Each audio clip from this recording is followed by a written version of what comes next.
చెప్పు రాధిక, ఏం కావాలా నీకు? నేను నీకెలా సహాయపడగలుగుతాను రాధిక? ఈసారి నా కొంప ఎట్లా ముంచబోతున్నావు రాధిక? చెప్పు. రాధిక ఎవరు? నా పేరు రాధిక కాదు, నా పేరు లిల్లీ. నీ పేరు లిల్లీ ఏమో గాని నువ్వు మనిషివైతే 100% రాధికవి నువ్వు. ఒక రాధికా జాతికి సంబంధించిన ఆడపడుచువి నువ్వు. మీరందరూ కూడా ఒక రాధికా ఇన్స్టిట్యూట్ ఆఫ్ టెక్నాలజీల స్టూడెంట్స్. మీరు ఆ కాలేజీ ఉండదు, అది ఆడేనో గుట్ట మీద ఉంటుంది. అది ఆ గుట్ట మీద లైన్గా రాధికాలందరి నుంచి ఇట్లా బైనాక్లర్స్ తీసుకుని చూస్తుంటారు. టిల్లు లాంటి లప్పగా లేడున్నారు, ఓ నవలాగాని చేద్దామని చెప్పి. చాలా పెద్ద కాలేజీ అంటే కదా మీది. నేను పోయినసారి మీ సూపర్ సీనియర్ ఒక ఆమెను కలిసిన రాధిక. చాలా బాగా ర్యాగింగ్ చేసింది నన్ను, చాలా ఎంజాయ్ చేసిన నేను. ఇప్పటికీ మాట్లాడుకుంటారు దాని గురించి. టిల్లుగాడు ఉన్నన్ని రోజులు రాధిక ఉంటది. ఒక లైలా మజ్ను, ఒక రోమియో జూలియట్, ఒక టిల్లు రాధిక. దాంట్లో ఇద్దరు చచ్చిపోతారు. ఈడ నేను ఒక్కడనే సంక నాకుతా. చెప్పు రాధిక, ఏం కావాలి నీకు?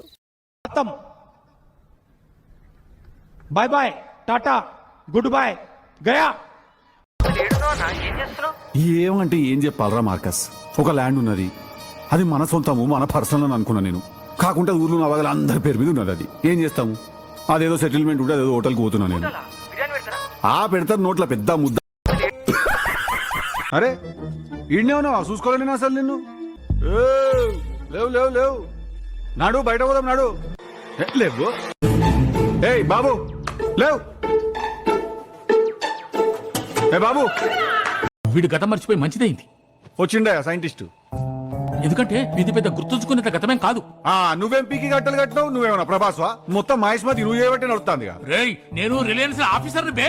నువ్వు రిలయన్స్ కంపెనీలా వర్క్ చేస్తావు అంతే. That company is not belonging to you. కానీ ఒక మ్యాటర్ చెప్పాలన్నా నేను నీకు. టిల్లు అనేటోడు నార్మల్ హ్యూమన్ బీయింగ్ అయితే కాదు. నేను ఒక కారణ జన్ముడిని. నేను నా ఈ యొక్క జన్మకి కారణం ఏంటిదంటే, ఈ ఊర్లో ఎన్ని పంచాయతీలు ఉన్నాయి, ఎన్ని లేడీస్ పంచాయతీలు ఉన్నాయి. ఈ ఉన్న లంగా లేకి లక్కో చీప్ చిల్లర్ డ్రైనేజ్ పంచాయతీలు అన్ని తెచ్చి నా నెత్తిన రగిలించుకోడు. ఎవడైనా చచ్చిపోతే శవం ముంగట డాన్స్ వేస్తారు కదా రాధిక. నేను ఆ డాన్స్ కిందేసి పైకొచ్చిన.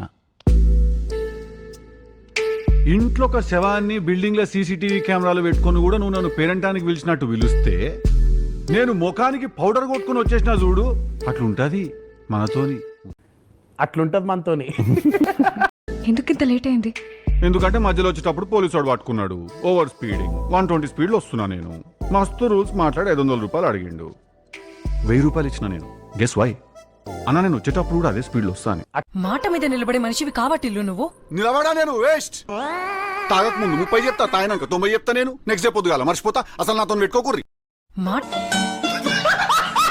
ఇట్లా ఆడుకుంటున్నావు రాధిక నాతోని. ఎందుకు టిల్లు నన్ను నమ్మడానికి అంత ప్రాబ్లం నీకు? నువ్వు నిజంగానే క్వశ్చన్ అని అడుగుతున్నావా రాధిక? అవును టిల్లు, చెప్పు చెప్పు. నేను ఇది నీకు ఒక ఎక్స్ప్లెనేషన్ ఇస్తున్నా చూడు. అది second highlight of the night. అది కానీ